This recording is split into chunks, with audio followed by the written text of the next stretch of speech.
Alright, here we go. Remember everyone, it's Friday I'm posting it, but Sunday I'm posting a contest, so check back, make sure to check back my videos that day. Quit apologizing for their blatant thievery. They're too big and too smart of a company to know what was going on. They knew what they was doing. They were just planning on it not getting fucking caught. And Microsoft steals all the time. I know they steal all the time. But they didn't steal the GUI from Apple. Both companies got it from Xerox, who wasn't smart enough to hold on to it. If Xerox's board had vision to see the value of what Xerox created in the form of GUI computing, we would all be living in a Xerox world.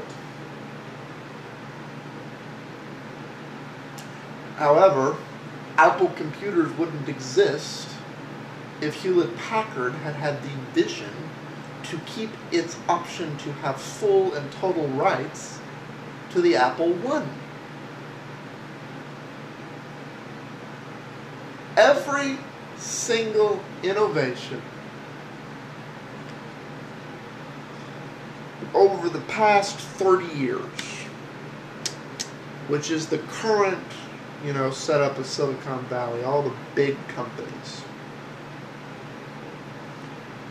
there is always someone who is part of the status quo who was too stupid, who was looking at the world the way it's shaped today and looked at it and said, well, this has no place in the world of today. I don't want it. Innovation is living in the world of tomorrow. Apple doesn't do that anymore. They kind of did at one point, but they have not done that for years. Microsoft lives in the world of yesterday. Apple lives in the world of today. An innovator lives in the world of the day after tomorrow's, or the week after tomorrow, or whatever. So like, well, I know it isn't how things work now, but it's how they're going to work tomorrow, so that's what I'm building. It's a subtle difference, but basically Apple has been passed. They don't do it anymore. They never really did it completely, but they used to do it somewhat. Their marketing department is trying to convince you that they still do it on everything, when they do it on nothing anymore.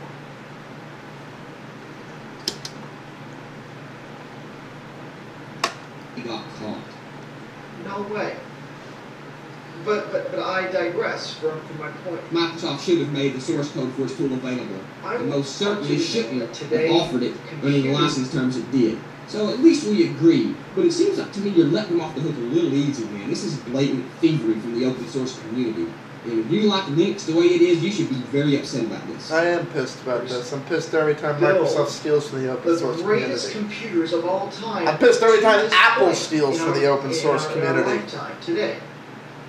It's similar to cars. Cars are made better than ever. Yes, cars are made better than ever. Computers are made better than ever. But some are still made better than others. That's the whole point you're missing. Some are still made better than others. Yes, Ford Focus is made better today than it was 10 years ago. And yes, Mercedes are made better today than they was 10 years ago. But Mercedes is still a better made car than Ford Focus. That hasn't changed. I really should start editing. So are computers. They're now coming out at 60.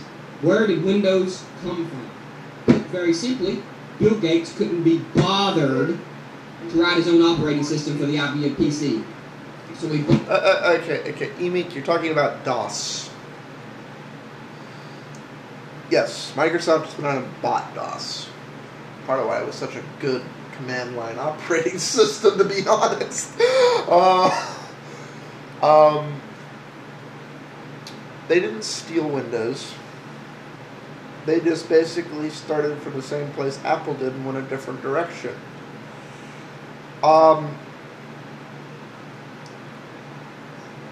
If you were watching Windows development as it started coming out, I was a Mac user when Windows started. The whole, Microsoft stealing from Apple, and they really weren't. Starting out, Windows was almost identical to Mac. The reason Apple started losing market share like crazy is because Microsoft did two very smart things with Windows.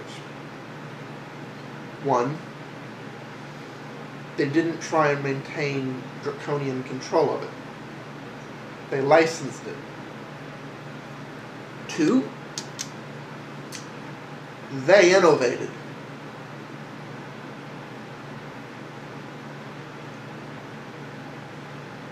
The second Windows added the Start menu, and I cannot remember, and forgive me if I screw this up, if it was in Windows 3.1 or Windows 95. And the reason I can't remember is because there was one step where Windows added the Start button and what would later become the Task Manager, and you clicked it, but you still went into applications. Instead of opening menus in the Start menu, when you went to the program section, you opened a window, which is still to this very day the way the Mac OS works. Now, if you like that, that's great. But the second I saw something like this, the Start, and that intermediate step between switching from the Mac style to what became the current Windows style, it was like, there's something here. It's not cooked yet. It's not baked. It's not done. I'm going to keep an eye on it, because this has the ability to surpass the Mac OS in every way. Then Windows 95 came out, and I had a bunch of problems. It was cheaper, and in a lot of ways it did more. And then there was Microsoft, once upon a time, did actually make innovations. They figured out later that that's not how you're profitable. How you're profitable, or more profitable, is to sit back,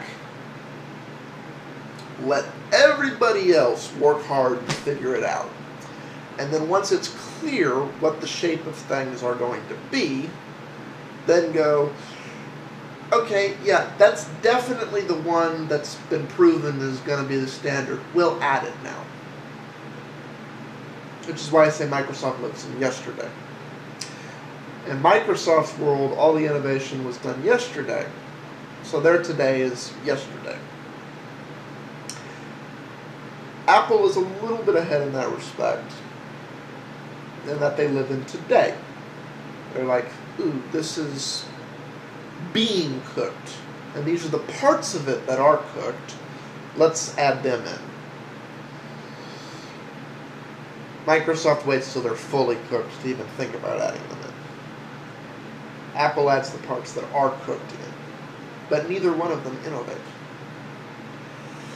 Alright, I'm up on time, so see y'all in the next part.